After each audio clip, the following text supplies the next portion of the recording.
સુરતના અડાજણમાં ઉધારમાં વિમલ આપવાની ના પાડતા તે યુવક પર 3 જેટલા ઈસમોએ હુમલો કર્યો હતો અને ઢોર માર માર્યો હતો।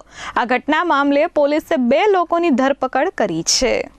સુરતના અડાજણ પાલનપુર જગાતનાકા પાસે આવેલી પાન માવાની દુકાન પર ઉધાર વિમલ માંગવા ગયેલા શખ્સોએ દુકાનદાર પર જીવલેણ હુમલો કર્યો હોવાની ઘટના સામે આવી છે।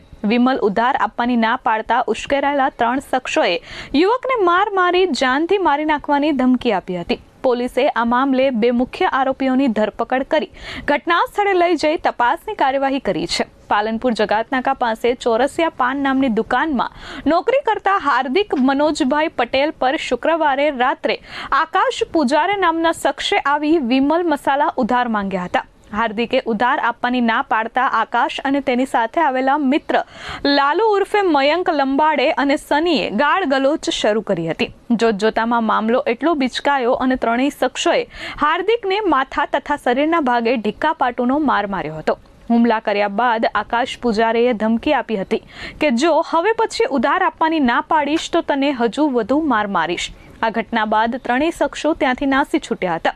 અડાજણ પોલીસે ભોગ બનનારની ફરિયાદના આધારે ગુનો નોંધી ગણતરીના કલાકોમાં આરોપી આકાશ કિશોરભાઈ પૂજારે અને મયંક ઉર્ફે લાલુ લંબાડેની ધરપકડ કરી છે, જ્યારે ત્રીજા આરોપી સનીની શોધખોળ કરવામાં આવી રહી છે। પકડાયેલા બંને આરોપીઓને લઈને અડાજણ પોલીસની ટીમ પાલનપુર જગાતનાકા સ્થિત પાન ગલ્લા પર પહોંચી હતી। પોલીસે ઘટના કેવી રીતે બની તેનું રિકન્સ્ટ્રક્શન કર્યું હતું। Bureau report S24 news Surat.